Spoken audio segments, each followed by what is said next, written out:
Oh, heck, guys, what a fun game. Gosh, we have to play Ultimate Frisbee again tomorrow. Oh, hi, friend. I'm a Mormon. You must be here for the tour. Welcome to BYU. Yay. I'm Ambassador Hanson Larson-Polson, and I would like to personally welcome you to our flagship university campus, right here in Provo, which is one of the best things about BYU, is Provo, Utah. Provo, Utah is sort of like a bubble within a bubble within a bubble, but they're all good bubbles. So, where Utah is the first bubble, Utah County is the second bubble, and Provo is the special bubble in the middle. Think of it like the carrot inside a Jell-O casserole. It's just the best, isn't it? Brigham Young University was founded a long time ago. Its namesake comes from one of our church's most important founders, Brigham Young. Brigham Young was... Welcome! We would like to start the tour by telling you about some of the rules that you might not understand. First of all, men need to be clean-shaven. It's not that we don't trust your facial hair, we just want everyone to look the same. And not racially the same. I am Scandinavian and white, yes. And so is 98% of the student body, but I am told that there are black people here. And the website has people of color, and so you know they're here, because how else would we find them to take their pictures? It's totally representative of our university. But other rules, and of course we don't think of them as rules, we think of them as enablers, mandatory enablers. They enable us to think as little for ourselves as possible. Of course being clean-shaven looks nice, so we do. It's not because we have to. But if you forget, there are helpful signs everywhere on campus that remind you of your obligations to the prophet and yourself. We keep our standards. And if you're in standards, we will serve you. And if you're not, we won't. Not to punish you, or shame you, or even force you to do the rules, but we won't feed you until you do them, which is okay. Women's midriffs should never show, ever. That's very bad. A bad thing to do. But I'm sure that you're very familiar with modesty. Everyone is. So let's just get the tour, shall we? Okay. Oh, please don't walk in the grass. You will see that we don't do that.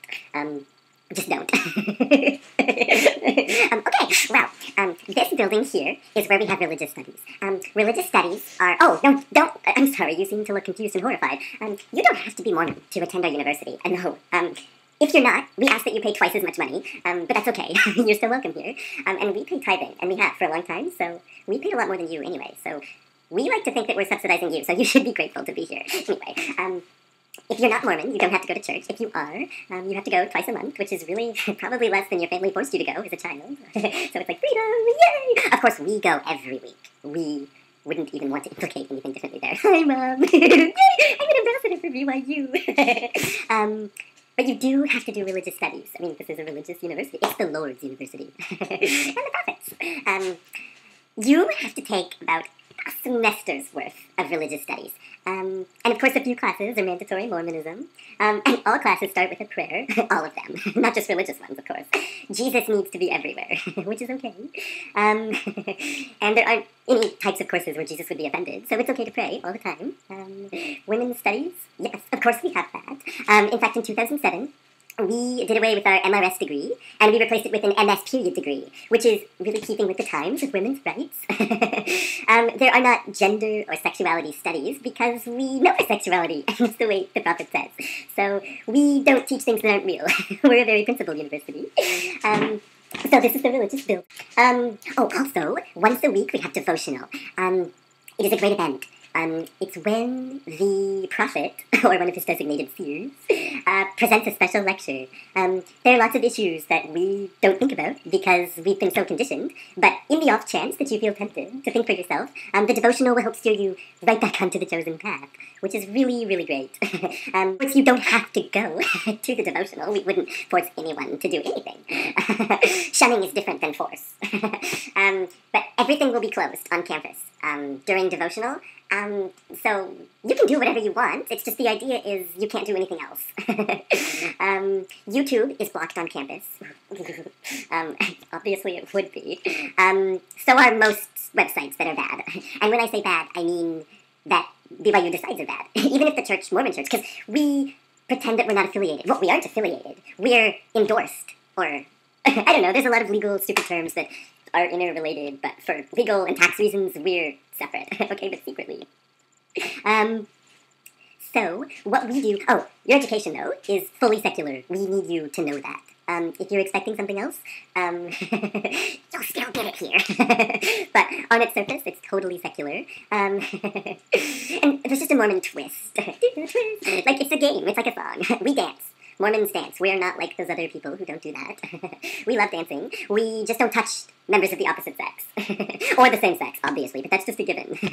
We know that we create this environment where we would almost endorse homosexual behavior because there's so much tension between the sexes, but don't do it. You'll be expelled, and it's paperwork, and it makes us look bad. You don't want to do that, do you? Let's see. You can study a million different languages here, which is great. It really is one of the best things about our university. We teach more foreign languages than any other university in the world. And not in tongues. Mormons don't speak in tongues. We speak through the prophet. Or the prophet speaks through us. No, really, though. The Mormon Training Center, for Missionary Training Center. Mormons, missionaries, we're all one. I am a child of... So, members from the Mormon Training Center come here, and they teach foreign languages, and it's really a lot of fun. If you don't get enough church every day in your classes, you can do other special events through your singles ward. Singles ward! If you're not Mormon, we will try to make you be. And if you choose not to be, we will feel bad for you. We will never say so. Well, obviously, we wouldn't want to make you feel badly. But secretly, we hope that everyone leaves you. See... You need to understand, BYU, first and foremost, is part of the plan. And when I say plan, I mean we raise perfect Mormon families. And we send you to BYU, girls, until you get married. And then you can leave. There's no point to finish school after you get married, because, duh. But for boys, you go to BYU, and you go for a year. And then you go on your mission, which is just... I get sidetracked just thinking about it. It was the best 2 years of my life, and I will say that forever. And my wife will be offended, because I will say it in front of her, as if she weren't there, and no regard for her feelings or our wedding. But it was the best 2 years, and I can't hide it. Sometimes you just know, you can't hide what you know. But you go on your mission, and then you come back to BYU. And the point is we have 40,000 or so perfect Mormons here. And you go on your mission, you become so perfectly brainwashed into our religion, you teach other people our religion, and by the time you get home, you are just ready to get married, because you are so sexually repressed that you need it. So you get married right away. We sort of just put off what normal 17-year-olds feel until they're about 21, and then you marry the first girl that you fall in love with, if you're lucky. If you're not, then try harder. But don't worry, the prophets and leaders will tell you all the time that you should be getting married as soon as possible. If you don't think you have love, just work on it. Eventually you will love each other. Why wait around for someone that you really love if someone is available to you now? I know you're asking what this has to do with BYU, but it has everything to do with it. Implicitly. Let's read between the lines. So, but one of the best things about BYU is Provo. I know I said that. Provo is about 99% white Scandinavian. But that 1% that isn't, you are going to love them. They need people to love them because they don't love themselves. There's a lot of complexes. But we have great doctors who will prescribe a lot of antidepressants and things. I don't know why I'm telling you this. College is an important time to develop your intellect. You must learn how to argue things correctly. And BYU affords you that privilege in a way that you can't get anywhere else, where your ideas will be tested by other people and challenged, and you will be told that you're wrong, and that thinking critically is an essential part of the research process. When it isn't. It's not. It is not. And don't let anyone tell you differently. And if you want to be at a place where you can give a presentation and say things that no one else in the world will accept as even remotely believable, let alone as fact, then you have to be here. It's not an option. Doesn't that sound great? I mean... You will be judged by people who will say, you know how to regurgitate what we taught you in a way that is superior to everyone else in the world, except us. Don't you want to be part of this? You're not good enough, but we can help you be better than yourself, and you need that. You need us. Everyone needs us.